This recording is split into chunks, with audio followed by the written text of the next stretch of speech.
Hey YouTubers, it's Armed Citizen 76 back at you again with another video here. Today's going to be a little update to my AK47. If you've been following along, you've seen what I've done so far, but I just got one of the final pieces in off back order for about 3 weeks now or so, and I got it in and got it installed, and I figured I'd show you a little update review on it and see what you guys think. What it was is I got the Midwest Industries rail here, and I was running a primary arms red dot on it, and with the old top rail I couldn't co-witness my iron sights through my red dot, so they make this other rail here. Midwest does. It's a US Palm top rail, and what it does is it kind of drops down and recesses it a little bit and allows you to take off your Picatinny mount that's attached to the bottom of this and really get your optic a little lower, and it directly mounts right to it. And with this top rail, you can even either mount you a aim point or a primary arms, and that's it.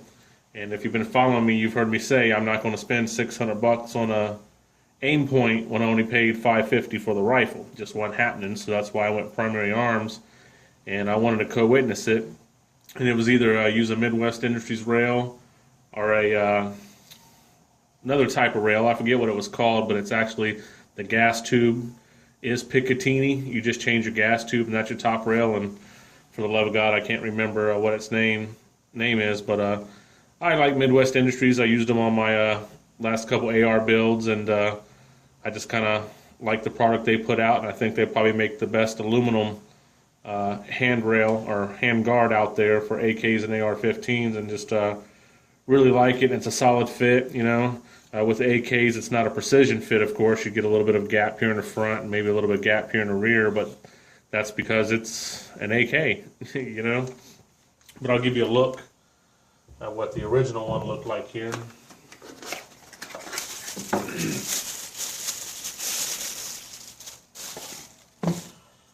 As you can see, it has the Picatinny rail on top of it, which comes with the handguard when you buy it.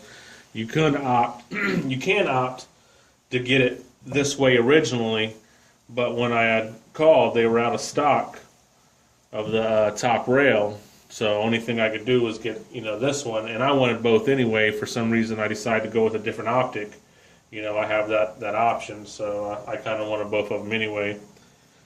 But that's pretty much what it is, guys. I just switched from this to that, and now I can co-witness my iron sights through my red dot, so that's kind of what I was looking forward to.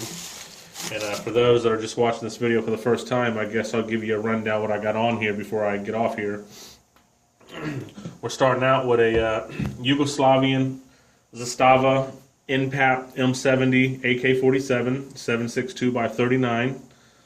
Pick them up for around $500 online, plus your shipping and FFL. When you first get these rifles, they come with the wood furniture, of course. On the Yugos, the wooden buttstock for most people is just a little too high, and you can't really see your iron sights. So people tend to want to change their wood furniture on here, and there's not as much options for the Yugos as there is all the other AKs. I'm not going to say that there's nothing out there, because of course you can see that there is. It's just when you find something that's typically a little bit more money and not as much options. So this is kind of what I settle with what I've seen on the market. And as you can see here, I'm running Magpul Furniture, which I love. Magpul, put it on anything they can put it on. I got a 590A1 dressed out Magpul, and my AR is dressed out in it, my AK is dressed out in it. Just really like their products.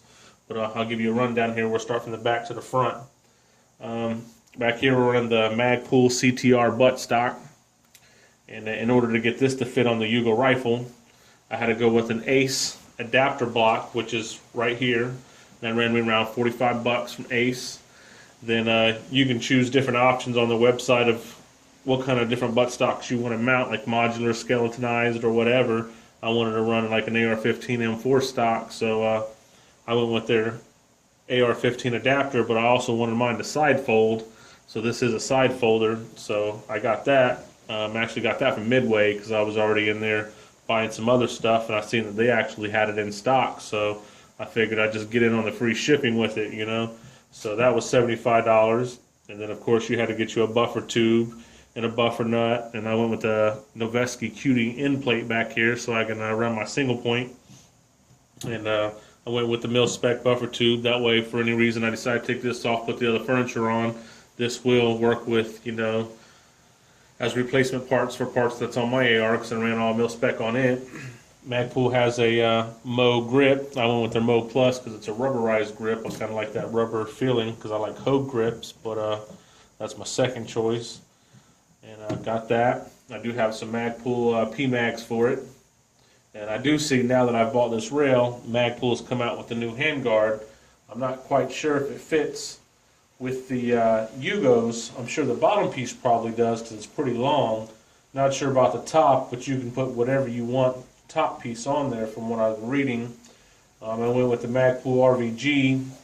I kind of like the AFGs because I got that on my other one, but I'm running the Midwest SS 15-inch free float, and it's kind of a real thin design. So with the AFG, you can get a good Isosceles grip on the AR, but with this, it's kind of a, you know, oval shape handguard, and it's not really, can get a real good wraparound on it. And I wanted to be able to hold on to it when I had the buttstock collapsed and was shooting it like a pistol. So I went with the Magpul RVG. Of course, we got the Midwest rail up here. That's their key mod for the Yugo. Part number, I'll leave that below in the description. And for the top piece, if you don't want to buy this as a package and you want both of them, you want to buy this and then order that. The piece that's on top of here, that is the part number right there. And go ahead and look at that and get that. And that goes on your Yugos. And then I got the Streamlight ProTac HL 600 lumen flashlight. Picked them off eBay for like 60 bucks with a little just cheap $5 mount off eBay. You know, don't gotta be nothing special on that. That's pretty much it, guys. Got the primary arms red dot, and I'm pretty much done with the rifle. Only thing I might intend maybe doing to it is changing out the muzzle device, you know, get a flash hider or a compensator or something. I haven't made my mind up on that, but other than that, it's done. Just start stacking ammo and keep it in, you know, just throw it in the safe and take it out to the range every once in a while. And just when shit hits the fan, I'll have something I can choose from. And oh yeah, these actually have the Tapco G2 triggers in them installed. If you guys are interested in this particular rifle, and it does have the polished bolt on it, and it's a real solid made rifle. But that's pretty much it, guys. You see it in a nutshell right there. Leave any comments down below, share, and subscribe. Hit that subscribe button. You know, try to get me out there. Trying to make reviews as quick as I can. Trying to pop one out about, you know, every weekend if I can, sometimes two. If there's anything in particular you want to see that you want to see me to get into, tell me below. But until next time, guys, later.